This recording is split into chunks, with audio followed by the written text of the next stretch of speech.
हम देखेंगे density of the unit cell. जैसे कि एक क्यूब दे रखा है, इसकी हम लेट करेंगे, let length of the edge of the cube be a centimeter. हमने ए सेंटीमीटर लेट कर लिया। Atomic mass of the atom, जो इसके अंदर एटम्स है उसका एटॉमिक मास, उसका जो एटॉमिक मास होगा एटम का वो एम है। वॉल्यूम ऑफ द क्यूब जो होता है साइड क्यूब, क्यूब का वॉल्यूम साइड क्यूब होता है, साइड हमारी ए है, a cube. Number of atom पर यूनिट सेल, एक एटम में कितने, एक यूनिट सेल में, जैसे एक यूनिट सेल, ये सेल है, यूनिट सेल है, इसमें कितने एटम्स हैं उसे हम शो करते हैं जेड से।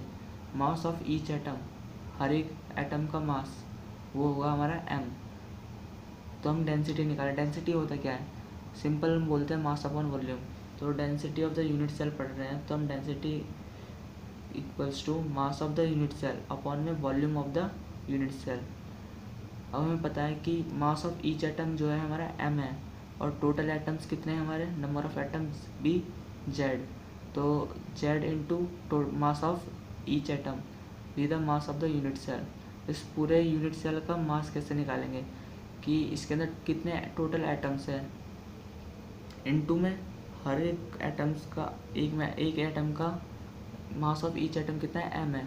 तो total number of atoms Z है, तो टोटल मास कैसे निकालेंगे, एम इंटू जेड। तो mass of the unit cell कैसे निकालेंगे, एम इंटू जेड। वैसे ही वॉल्यूम ऑफ द क्यूब हमें पता ही है कितना है, volume of the unit cell कितना है, ए क्यूब। तो ए क्यूब। अब हम निकालेंगे mass of the unit cell, कैसे निकालेंगे, तो mass of the unit cell M into Z निकाल लिया हमने। अब हम देखेंगे कि mass of each atom, mass of each atom को हम इसे हम एम अपॉन एन ए भी लिख सकते हैं। कैसे लिख सकते हैं हम देखते हैं।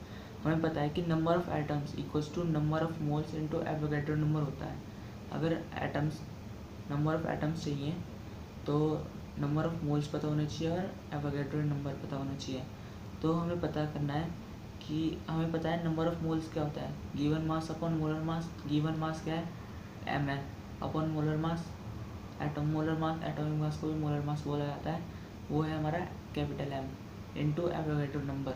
अब हमें पता है नंबर ऑफ एटम्स को हम 1 ले लिया।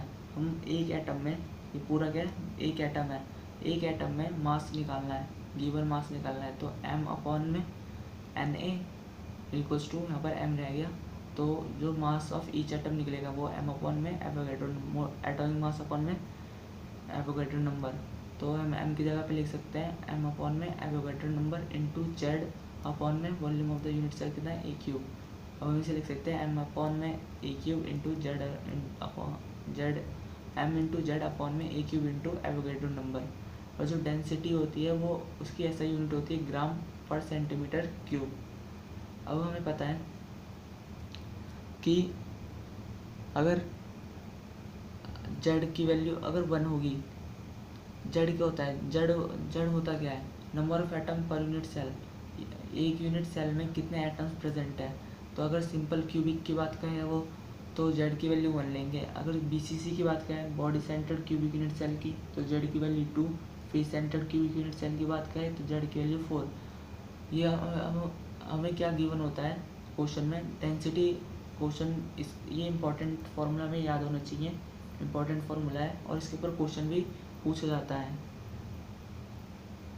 अगर पूछा जाएगा तो 2 मार्क्स में पूछ सकते हैं। ये इस पे जो न्यूमेरिकल बनते हैं 2 मार्क्स में बनते हैं, और और और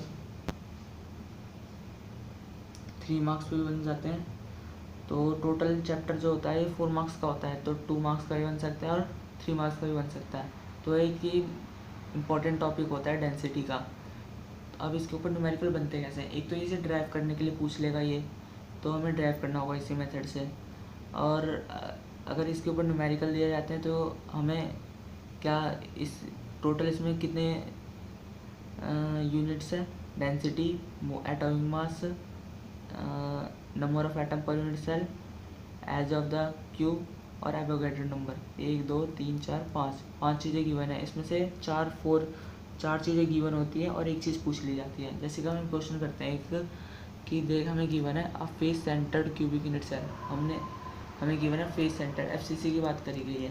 जो गिवन होता है उसे लिख लेते हैं हम, सॉल्यूशन FCC की बात कही गई है, जिसका एटॉमिक मास कितना है 60 है, मतलब m इक्वल्स टू 60 और edge of the edge a and has a cell edge of 400 picometre.